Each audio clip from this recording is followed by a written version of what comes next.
Kung muli, ngayon ay ipakikita namin sa inyo kung paano ang mag-tune up ng walang gamit na pillar gauge. At ito ay kukuhanan muna namin ng compression test bago mag-tune up. Ito ay actual na trabaho. Ito, nailagay na ho ang adapter ng compression tester. Itong ikinakabit na ito ay hose ng compression tester.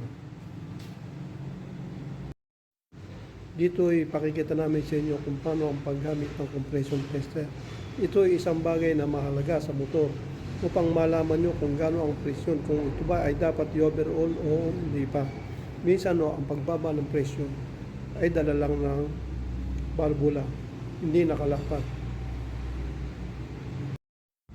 Ayan nakakabit na ang pressure gauge at sinisipa na ang starter. Gumagalaw na ang kanyang needle at nakikita na natin kung gaano ang taas ng pressure niya. Ayan ang lumabas, 55 PSI lang ang pressure. Ang mga bagong motor o bagong overhaul, bagong palit ng piston ring at piston, 150 ang PSI. Ito sobrang baba na.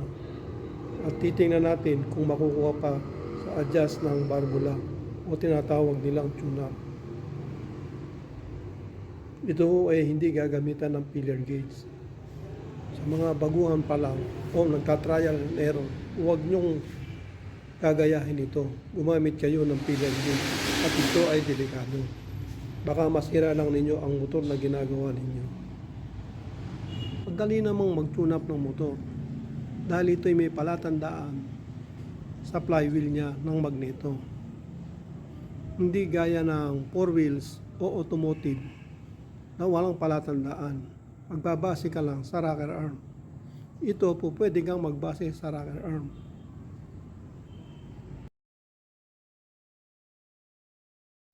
Itong tinatanggal na takip na ito, dito mo makikita ang palatandaan na ang iyong piston ay naka-top dead center. Diyan sa butas na yan, makikita mo ang flywheel ng magneto.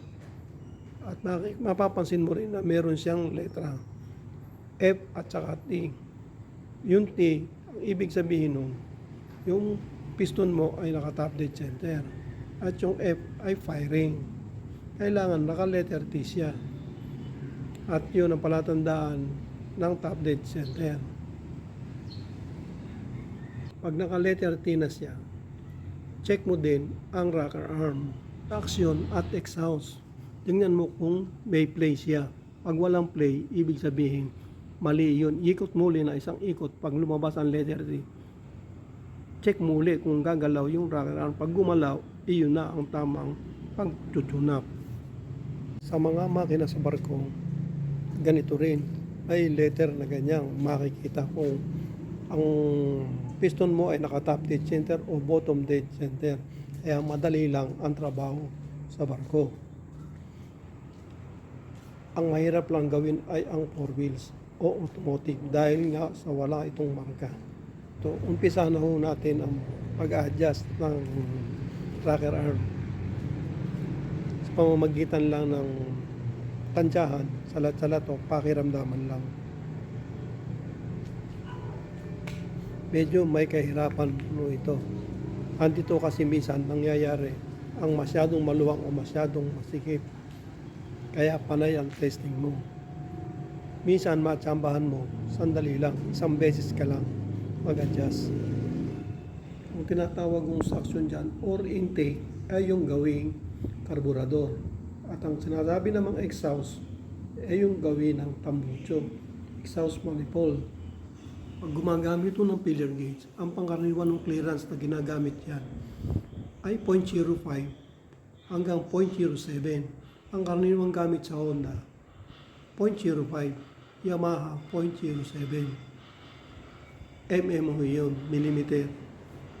At pagkatapos mong i-adjust, testingin ninyo.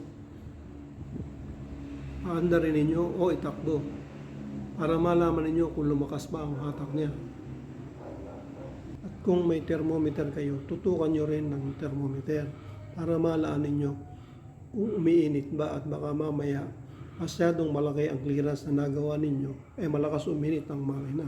Dahil ang normal na init ng motor ay hanggang 100 degrees centigrade lang, plus 5 or minus 5. Medyo may kahirapan lang mag-adjust dahil masikip.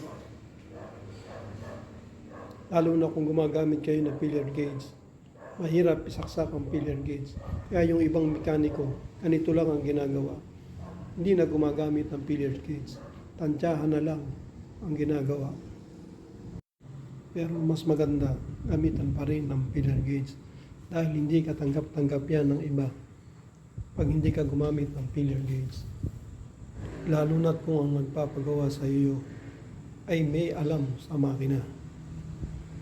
Isang halimbawa na gaya ko, isang engineer sa barko, magpapagawa ako ng motor at magpapatune up, tapos hindi gagamitan ng filler gauge, ay mas malamang na hindi ako papayag, lalo na kung hindi ko naman kilala ang mekaniko.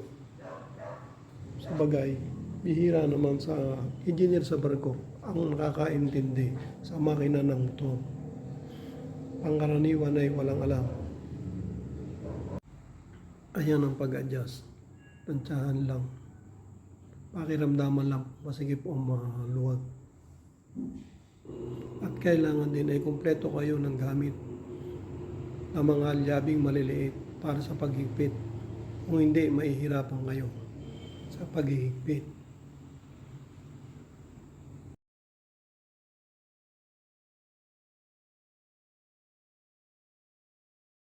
At pagkatapos mahigpitan, muli ho nating ikabit ang hose at adapter ng compression tester. At parang sa ganun ay matesting uli natin kung nag-improve ba ang kanyang pressure. Ayan, kinakabit na ho. At muli nating sisipain sa kanyang kickstarter o parang masigurado kung gaano ang pressure.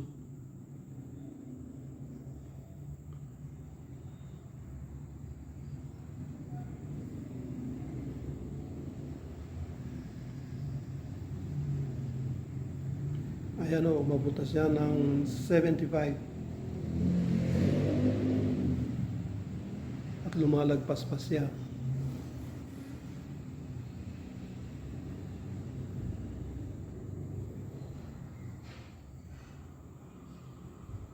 Ayan, magpas na, mabuta ng 85. Malaki ang tinaas niya.